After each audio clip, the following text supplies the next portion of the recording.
ధన్యవాదాలు అధ్యక్ష ముందుగా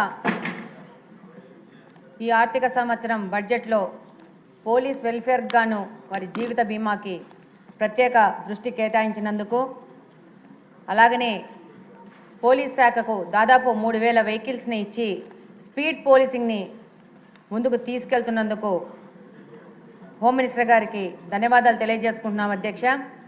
ఈరోజు పోలీస్ శాఖలో ఎన్నో రిఫార్మ్స్ చేయాల్సిన అవసరం ఉంది అధ్యక్ష। ముఖ్యంగా చాలా నగరాల్లో సీసీ కెమెరాల యొక్క కొరత చాలా ఉంది అధ్యక్ష। ఏదైనా క్రైమ్ జరిగితే సీసీ కెమెరాలు లేకపోవడం వలన క్రైమ్ చేసిన వాళ్ళని గుర్తించడం కష్టమవుతుంది అధ్యక్ష। దీనికోసం పోలీస్ డిపార్ట్మెంట్ కోరుకుంటే వాళ్ళ దగ్గర ఫండ్స్ లేవనేది వింటున్నాం అధ్యక్ష। దాదాపు ఈ 18 నెలల నుంచి ఈ కెమెరాస్ కోసం ఫండ్స్ లేవని చెప్తున్నారు అధ్యక్ష। కానీ ఇది చాలా ఇంపార్టెంట్ పాయింట్। ఎక్కడ క్రైమ్ తగ్గించాలన్నా ముందు నిఘా వ్యవస్థ చాలా అవసరం అనే విషయం మంత్రి గారి దృష్టికి తీసుకెళ్తున్నాను అధ్యక్ష। అలాగనే ఆ సీసీ కెమెరాలను అనుబంధం చేస్తూ కంట్రోల్ రూమ్స్ కూడా ఏర్పాటు చేయాల్సిన అవసరం ఉంది అధ్యక్ష। అలాగనే ముఖ్యంగా సైబర్ క్రైమ్స్ అధ్యక్ష, చాలా మంది బాధితులు సైబర్ క్రైమ్లు బారిన పడి వస్తున్నారు। వాళ్ళకి సరైన మనము సపోర్ట్ ఇవ్వలేకపోతున్నాము। టెక్నికల్ సంబంధంగా పోలీస్ శాఖ వైపు నుంచి కూడా మాకు సరైన సహకారం లేకుండా పోతుంది అధ్యక్ష। వాళ్ళకి సొల్యూషన్ అనేది లేకుండా పోతుంది। పోయిన డబ్బులు రిటర్న్ రావటం లేదు అధ్యక్ష। దాని మీద మంత్రి గారు దృష్టి కేటాయించాలి। అలాగనే దానికి సంబంధించిన ఐటీ సంబంధంగా కానీ టెక్నికల్ సపోర్ట్ కానీ పెట్టి ప్రత్యేకంగా రిక్రూట్మెంట్ చేసుకోవాల్సింది అధ్యక్ష। అలాగనే సోషల్ మీడియా ట్రోలింగ్ అధ్యక్ష, సోషల్ మీడియా ట్రోలింగ్ అనేది గత 5 సంవత్సరాల్లో విపరీతాలకి దారి తీసింది అధ్యక్ష। దానికోసం ప్రత్యేక విభాగాన్ని కేటాయించాల్సిన అవసరం ఉంది। ముఖ్యంగా ప్రజాప్రతినిధులను ట్రోల్ చేస్తూ వాళ్ళని మానసికంగా మానసికంగా దాడి చేయడం కోసము ఈ యొక్క సోషల్ మీడియా వాడుకుంటున్నారు అధ్యక్ష। ఒక చిన్న ఎగ్జాంపుల్ అధ్యక్ష, మొన్ననే గల్లా మాధవి గారు విషయంలో సోషల్ మీడియాలో కానీ యూట్యూబ్ ఛానల్స్లో కానీ ఆ యొక్క అంబటి రాంబాబు విషయం అదే రోజా గారు మాట్లాడినారు అధ్యక్ష। ఇంత చిన్నగా ఉంటుంది భూమికి అని చెప్పేసి దానికింత నా ఫోటో పెట్టి ట్రోల్ చేస్తున్నారు అధ్యక్ష। దీని మీద ఎవరికి పోయి కంప్లైంట్ ఇవ్వాలో అర్థం కాని పరిస్థితి, కంప్లైంట్ ఇస్తే సొల్యూషన్ వస్తుందో లేదో తెలియని పరిస్థితిలో ఉన్నాం అధ్యక్ష। అంటే మానసికంగా దాడి చేయడము, వీళ్ళు యూట్యూబ్ ఛానల్స్ వాళ్ళు వాళ్ళ రేటింగ్లు పెంచుకోవడానికి వాళ్ళకి సంబంధం లేని వ్యక్తుల మీద కూడా ఫోటోలు అంటించడము, వాటి మీద వేధించడం జరుగుతుంది అధ్యక్ష। ఇది రియల్లీ చాలా పెయిన్ఫుల్గా ఉంది। అది మీ దృష్టికి తీసుకుపోతున్నాను, పోలీస్ శాఖలో వాళ్ళ దృష్టికి తీసుకుపోతున్నాను, మంత్రి గారి దృష్టికి కూడా తీసుకుపోతున్నాను అధ్యక్ష। వీటి మీద కూడా ఈ యూట్యూబ్ ఛానల్స్ పెట్టేసి వాళ్ళు హ్యాష్ ట్యాగులు పెట్టేసి మా ఫోటోలు, జగన్మోహన్ రెడ్డి గారి పేరు పెట్టి మా ఫోటోలు పెట్టేసి ఆయన్ని నేనేదో అన్నాననే విధంగా వాళ్ళు బిజినెస్ కోసం మమ్మల్ని వాడుకుంటున్నారు, మా ఫోటోలు వాడుకుంటున్నారు అధ్యక్ష। దీని మీద కఠినంగా చేయాల్సిన అవసరం ఉంది, మాకు సపోర్ట్ చేయాల్సిన అవసరం ఉంది అధ్యక్ష। రెండో విషయం అధ్యక్ష, మహిళల రక్షణ కోసము డ్రగ్స్ వ్యతిరేకంగా ఈగిల్ టీంని మనం ఏర్పాటు చేయడం జరిగింది। దాని మీద ఈ 19 నెలల్లో బాగా మార్పు వచ్చింది। కడప నియోజకవర్గంలో చాలా తగ్గుముఖం పెట్టింది, కానీ ఇంత ప్రయాస కంటే ఇంకా ఎక్కువ పెట్టాల్సిన అవసరం ఉంది అధ్యక్ష। నేను ఈగిల్ టీం హెడ్ గారితో కూడా మాట్లాడడం జరిగింది। ఆయన కూడా చెప్పారు రేపు దగ్గరలో డ్రోన్స్ కూడా వస్తున్నాయి, డ్రోన్స్తో కూడా నిఘా వ్యవస్థను చేయడం జరుగుతుందని చెప్పేసి తప్పకుండా దీన్ని ఎంత తొందరగా వీలైతే అంత తొందరగా ముందుకు పోవాల్సిన అవసరం ఉంది అధ్యక్ష। అలాగనే ఈ డ్రగ్స్ కోసం కంప్లైంట్ ఇవ్వాలంటే భయపడుతున్నారు అధ్యక్ష।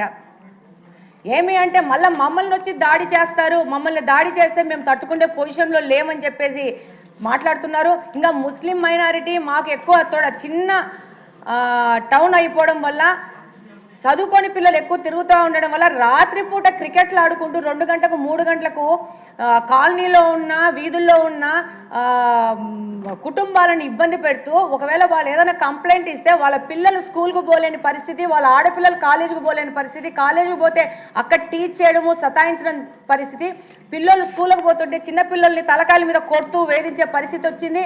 రాత్రిపూట కంప్లైంట్ ఇస్తే లిక్కర్ బాటిల్స్ కానీ కూల్ డ్రింక్ బాటిల్స్ కానీ వాళ్ళ ఇళ్లలోకి ఇసిరేయడము, ఈ విధంగా భయానకమైన వాతావరణాన్ని క్రియేట్ చేసేసి ఈ అల్లరిముఖ అనేది వెళ్తున్నారు అధ్యక్ష। వీటి మీద మేము కూడా దాదాపు 4 నెలల నుంచి సంబంధిత అధికారుల దృష్టికి కూడా తీసుకుపోతున్నాము। పెట్రోలింగ్ పెంచుకోవాల్సిన అవసరం ఉంది। ఎక్కడ ఈ యొక్క ప్రోన్ ఉన్న ఏరియాస్ మీద ఇంకా ఎక్కువగా పోలీసులు ఫోకస్ చేయాల్సిన అవసరం ఉందని తెలియజేసుకుంటున్నాం అధ్యక్ష। దాన్ని కూడా మంత్రి గారి దృష్టికి తీసుకుపోతున్నాను అధ్యక్ష। ఇంకొక విషయం అధ్యక్ష, పోలీసులు ఎంత సెల్ఫ్లెస్గా పనిచేస్తున్నారంటే ఎప్పుడు నిద్రపోతారో తెలియదు, ఎప్పుడు కుటుంబాలకి వాళ్ళు టైం ఇస్తారో తెలియదు. నాకు ఒక్కొక్కసారి ఆశ్చర్యం వేస్తుంది అధ్యక్ష. కంప్లీట్గా ఒక చోట డ్యూటీ చేసి మళ్ళా వెంటనే వచ్చేసి ఇక్కడ మాకు ఇంకో చోట డ్యూటీ ఉంటే అక్కడికి కూడా వెళ్ళిపోయేసి ఉంటారు. నేను అడుగుతూ ఉంటాను, మీరు ఎప్పుడు నిద్రపోతారు, ఎప్పుడు మీకు నిద్రకు అవకాశం ఉంటుందని చెప్పేసి. కాబట్టి వాళ్ళ సంక్షేమానికి కూడా మనం పూర్తిగా మన బాధ్యతగా తీసుకొని ముందుకు పోవాల్సిన అవసరం ఉంది అధ్యక్ష. అలాగనే వాళ్ళు ఇంత కష్టపడుతున్నారు కాబట్టి ఈరోజు మనం ప్రశాంతంగా మన ఇళ్లలో నిద్రపోయే పరిస్థితి ఉంది, మన ఫ్యామిలీ సేఫ్టీ ఉన్నాయి. కాబట్టి ఈ సమాజము ప్రశాంతంగా ఉండాలంటే మనము పోలీసులకు అత్యంతగా గౌరవం ఇచ్చి వాళ్ళకు కావాల్సిన సంక్షేమ పథకాలు కానీ వాళ్ళకు కూడా అందించాల్సిన అవసరం ఉందని ఈ సందర్భంగా తెలియజేసుకుంటున్నాను అధ్యక్ష. అలాగనే వాళ్ళని కంప్లీట్గా ఎక్విప్డ్ కూడా చేయాల్సిన అవసరం ఉంది అధ్యక్ష. ఈరోజు 3000 వెహికల్స్ ఇచ్చేసి స్పీడ్ ఆఫ్ పోలీసింగ్ చేశారంటే దాని తర్వాత పోలీస్ స్టేషన్ల యొక్క ఆధునీకరించాల్సిన అవసరం ఉంది అధ్యక్ష. అలాగనే ఇంకొక చిన్న విషయం అధ్యక్ష, నేను నోటీస్ చేసిన విషయం అధ్యక్ష, ట్రాఫిక్ సంబంధంగా అపాయింట్మెంట్ ఇప్పుడు కానిస్టేబుల్స్ కానీ అక్కడ డ్యూటీ అయిన కానిస్టేబుల్స్ కానీ కొంచెం పెద్ద వయసు ఉన్న వాళ్ళు ఉంటే ఇబ్బంది పడుతున్నారు అధ్యక్ష.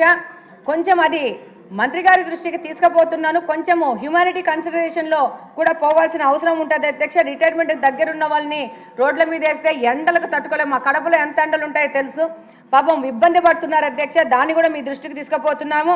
అలాగే ఇంకొక ముఖ్యమైన విషయం ఏంటంటే ఈ యొక్క ట్రాఫిక్ విభాగం కొంచెం నిర్లిప్తంగా ఉంది అధ్యక్ష. ఫ్లైఓవర్స్ మీద ట్రాఫిక్ ప్రోన్ ఉన్న ఏరియాస్ మీద ఈ యొక్క వెండర్స్ రోజు బండ్లు తీసుకొచ్చేసి వెహికల్స్ తీసుకొచ్చి పండ్లు అమ్ముకోవడం కానీ ఇంకోటి కానీ వేసేవాళ్ళు, నేను కంప్లీట్గా ఇప్పటికీ దాదాపు 15-20 టైమ్స్ నేను ట్రాఫిక్ వాళ్ళకు ఫోన్ చేయడం జరిగింది. ఈ ఫ్లైఓవర్స్ మీద ఉన్న వెహికల్స్ని తీసేయడము, తీయండి, వీటిని రిమూవ్ చేయండి, ఇబ్బంది అవుతుంది, యాక్సిడెంట్లు అవుతాయి అని చెప్తూ ఉంటే చాలా నిర్లిప్తంగా ఉన్నారు అధ్యక్ష. వాళ్ళకి మా మీద కోపం వస్తుంది, రిపీటెడ్గా ఫోన్ చేసి చెప్తా ఉంటే అది కూడా మీ దృష్టికి తీసుకుపోతున్నాను, మినిస్టర్ గారి దృష్టికి. తప్పకుండా ట్రాఫిక్ ప్రోన్ ఉన్న ఏరియాలో కానీ ఫ్లైఓవర్స్ మీద కానీ ఈ యొక్క వెహికల్స్ ఆపి ఈ వ్యాపారాలకి కంప్లీట్గా నిషేధం చేయాల్సిన అవసరం ఉంది. వెండర్స్ కూడా ఇంపార్టెంటే. రోజువారీ వ్యాపారాలు చేసుకుంటా 5 రూపాయలు 10 రూపాయలు సంపాదించుకుంటే వాళ్ళు కూడా మనకు ముఖ్యమే. వాళ్ళకి ప్రాపర్ ఏరియా క్రియేట్ చేసి పోలీసు వాళ్ళే వాళ్ళ వ్యాపారాలు చేసుకునేందుకు ఒక సపరేట్ ఏరియా క్రియేట్ చేయాల్సిన అవసరం ఉంది అధ్యక్ష. ఇప్పుడు మంత్రి గారి దృష్టికి ఇంకొక ముఖ్య విషయం తీసుకుపోతున్నాను. కడపలో ఫైర్ స్టేషన్ ఉంది అధ్యక్ష. ఈ ఫైర్ స్టేషను కడప హెడ్ క్వార్టర్స్లో ఉంది. ఎప్పుడో బ్రిటిషర్స్ కాలంలో కట్టిన ఫైర్ స్టేషను కంప్లీట్గా డిలాబరేటెడ్ సిచ్యువేషన్లో ఉంది. నెరలు చీలిపోయి దాంట్లోంచి గోడల్లోంచి చెట్లు మొక్కలు వచ్చిన స్థితిలో ఈ ఫైర్ స్టేషన్ ఉంది అధ్యక్ష. భయాందోళన స్థితిలో ఉంది అధ్యక్ష. ఈ కార్యాలయాన్ని నేను ప్రత్యేకంగా వెళ్ళి సందర్శించడం జరిగింది అధ్యక్ష. అది కూల్చివేత దిశగా ఉంది. దాన్ని కంప్లీట్గా మీరు కన్సిడరేషన్ చేసుకొని, అంతేకాకుండా బాత్రూమ్లు లేవు అధ్యక్ష. బాత్రూమ్లు సిబ్బంది రాత్రిపూట నైట్ డ్యూటీ చేస్తే వాళ్ళకి సరైన పండుకుండే వ్యవస్థ లేదు, వాళ్ళకి సరైన బాత్రూమ్ లేదు. చాలా అధ్వాన స్థితిలో ఉంది అధ్యక్ష. కాబట్టి మంత్రి గారికి మీ ద్వారా తెలియజేసుకుంటున్నాను అధ్యక్ష, ఈ హెడ్ క్వార్టర్స్లో అనేక పాఠశాలలు, కార్పొరేట్ హాస్పిటల్స్, అలాగనే కాలేజీలు, షాపింగ్ మాల్స్ ఉండి ఏదైనా యొక్క విపత్కర పరిస్థితి ఏర్పడినప్పుడు అత్యాధునిక సదుపాయాలతో అగ్నిమాపక కేంద్రం ఉండాల్సిన అవసరం కడపకి ఎంతగానో ఉంది అధ్యక్ష. దీన్ని మీ ద్వారా మంత్రి గారి దృష్టికి తీసుకుపోతూ శిథిలావస్థలో ఉన్న ఈ యొక్క అగ్నిమాపక కేంద్రాన్ని కంప్లీట్గా తొలగించి ఒక అత్యాధునిక ఫైర్ స్టేషన్ని కట్టాల్సిన అవసరం కడపకి ఎంతగానో ఉంది అధ్యక్ష. ఒకసారి మంత్రి గారు దీనికి సంబంధించిన మీద ఒక రివ్యూ చేసి తప్పకుండా దీన్ని ఎంత తొందరగా వీలైతే అంత తొందరగా చేయాల్సిన అవసరం ఉందని చెప్పి మీ ద్వారా మంత్రి గారికి తెలియజేసుకుంటున్నా అధ్యక్ష. ఈ అవకాశాన్ని ఇచ్చిన అధ్యక్షుల వారికి అలాగే మంత్రి గారికి ధన్యవాదాలు తెలియజేసుకుంటున్నాను అధ్యక్ష. ఇప్పుడు మంత్రి గారి స్పందన.